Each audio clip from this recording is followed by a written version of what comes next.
it's also large for us. And I'm just telling people, this man is a great patriot, and you should cherish him. You should cherish him. You know, I have a little statement. We have to take care of our high IQ people because we don't have too many of them. Mr. President, Elon knew that. Elon endorsed me very strongly. He actually went up in campaign for me. I think I would have won. Susie would say I would have won Pennsylvania easily anyway, even if the governor ran, the real governor, not the governor from... Trump and Elon were best pals, but what happened? What is this feud between them about? Stay tuned as we tell you the story behind this feud, and it concerns Africa as well.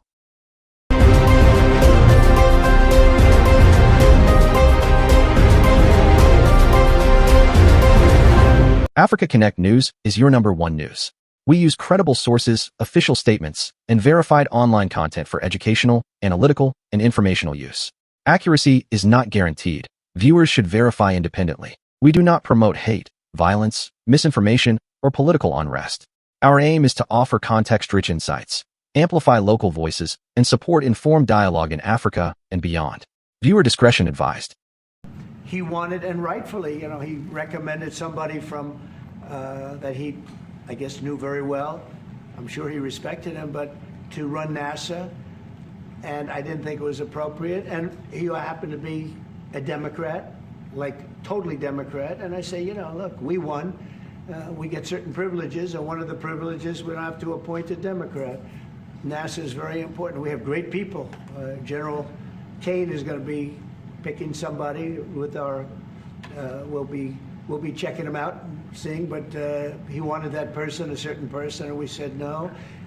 And, you know, I can understand why he's upset. Remember, he was here for... So we've done a great job. Elon knew that. Elon endorsed me very strongly. He actually went up in campaign for me.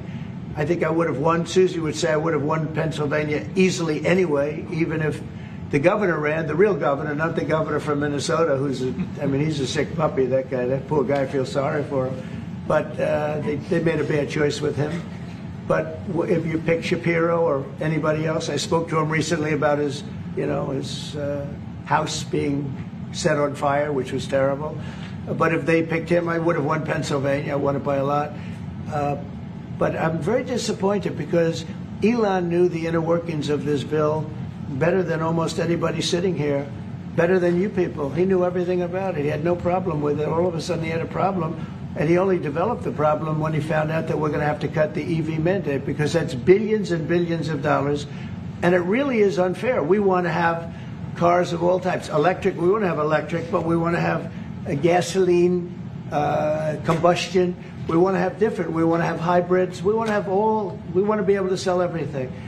And when that was cut, and Congress wanted to cut it, he became a little bit different, and I can understand that. But he knew every aspect of this bill. He knew it better than almost anybody, and he never had a problem until right after he left. And if you saw the statements he made about me, which I'm sure you can get very easily, it's very fresh on tape.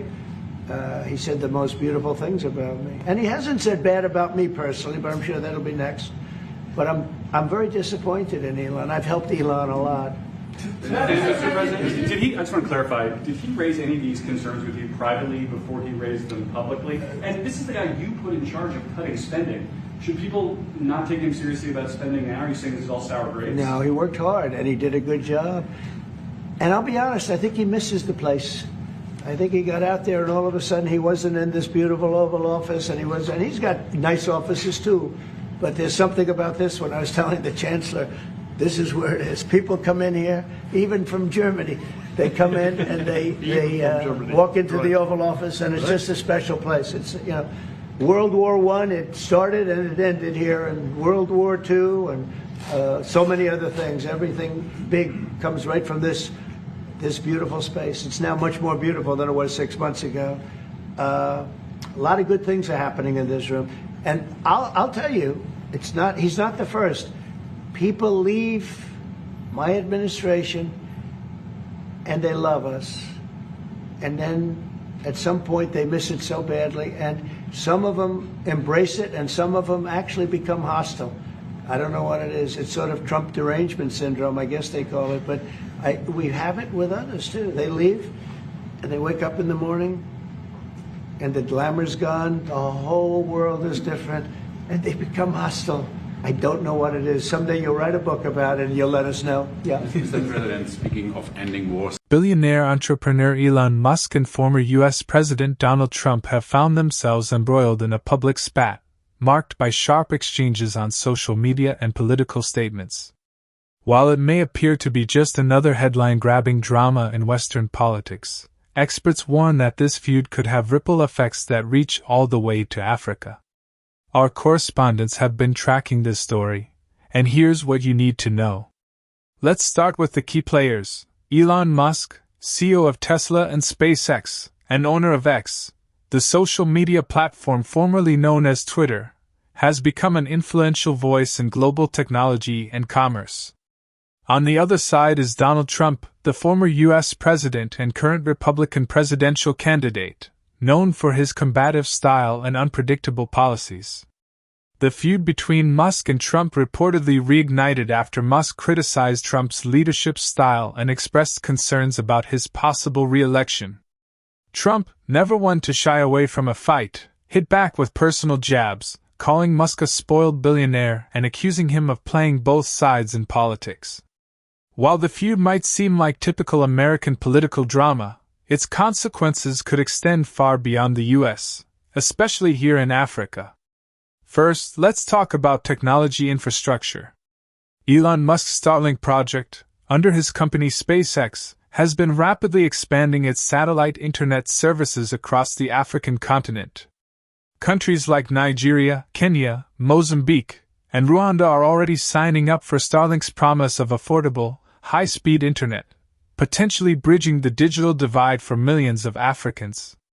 However, a high-profile feud with a prominent political figure like Donald Trump could have consequences for regulatory approvals, international partnerships, and even the perception of Starlink's reliability in regions where internet access is a lifeline for education, business, and healthcare. According to Dr. Amina Cohn, a telecommunications analyst based in Dakar, Senegal, any political controversy that could impact Musk's companies might slow down the rollout of critical internet infrastructure in Africa, affecting rural communities that stand to benefit the most. But that's not all. Africa is home to some of the world's most essential minerals for the green energy revolution.